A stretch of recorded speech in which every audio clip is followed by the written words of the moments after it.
The story I'm about to tell you, there was no injuries. Keep that in mind. Everything worked out okay.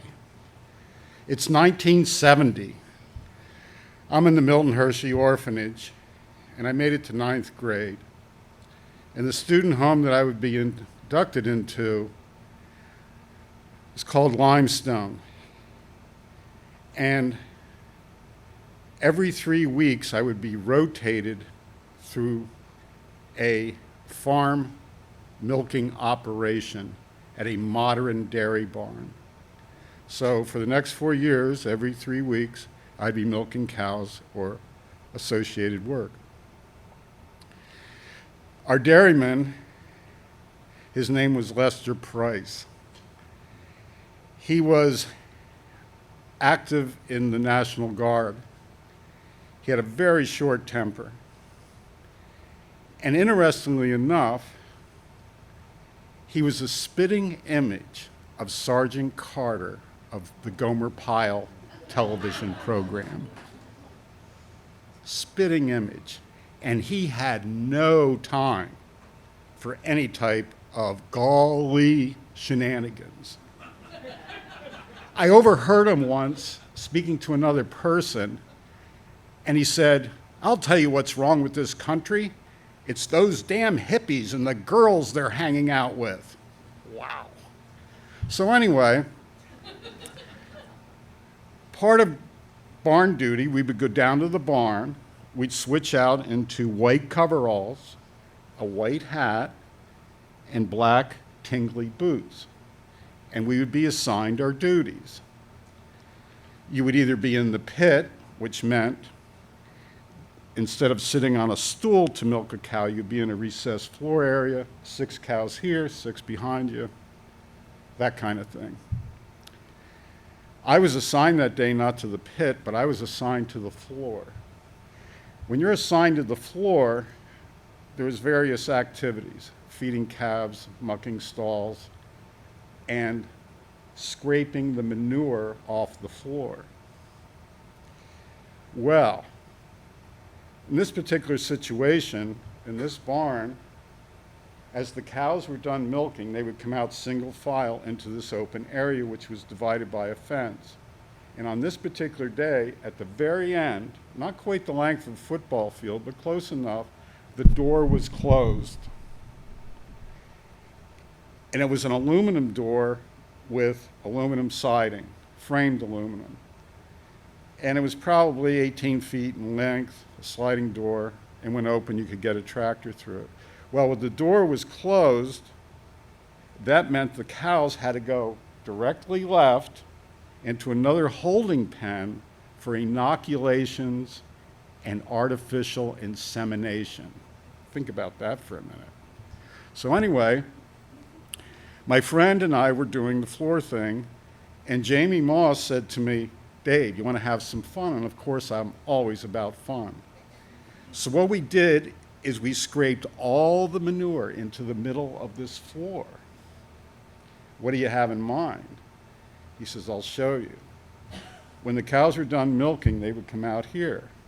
And Jamie told me, just slide behind them, grab a hold of their tail, give it a good yank, slap them on the rump, and yell, "Get." Oh, well, I'm all in on this. So here comes this cow. I slide behind her, grab a hold of her tail, I hit her on the rump and yelled, "Get." And much to my surprise, cows can really run. And I'm holding on to her tail, and the shit is coming up almost to my knees. This is wonderful. I get down so far, I let go, everything is just great. Jamie, I think he did this before, he says, "I'll show you how it's done." And he was looking for a cow. I think her number was 94, if I remember. They had tags on. So I stood over here, and when the next batch came out, 1 came out, 2, they're side by side, and 94 is there. I said, "Jamie, there she is." He slides behind her, grabs a hold of her tail, really gives it a yank and slaps her one, and he goes, "Giddy up." and off she goes, right between the two cows standing in front of her. And there he goes. Oh my gosh, look at him go. And he's holding on to her tail. I took my eyes off him for a minute, and the next thing I know, he's holding on with one hand in his hat. He's going, yee-haw, yee-haw. Oh my gosh, this is hilarious. But he's getting closer and closer to the door. Dead end. And I yell to him, Jamie, let go. I don't know whether he heard me or not, but what happened in the next 20 seconds, I watched him, I think he lost his grip. He went down on his back, kersplat. The cow going this way is now going this way, sliding sideways. And she falls over, and her forelegs are pointing right up in the air, and she's pushing through 20 feet of cow shit. There is cow shit going every which way. It is everywhere. Oh my gosh. I'm bent over, almost on the ground in hysterics. And guess who shows up? Lester, AKA Sergeant Carter. No time for golly. He grabs a hold of the back of my coveralls. He picks me up and he says, what the hell's all this noise out here? What the hell's going on? And all I could do was point. And here's what we saw. Exhibit A, cow covered in shit trying to stand up, in which she did. Exhibit B,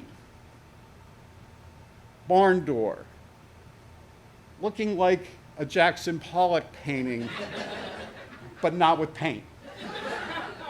Exhibit C, Jamie Moss trying to stand up, but he's doing snow angels, but it's not snow. And Lester, being the guy that he is, front and center, Jamie Moss, up here with Welden, and put that hat back on your head. And when he picked up his hat and put it on his head, it was all running down. Oh my gosh. We were read the riot act. We were given 40 hours extra work detention and a whole bunch of other stuff.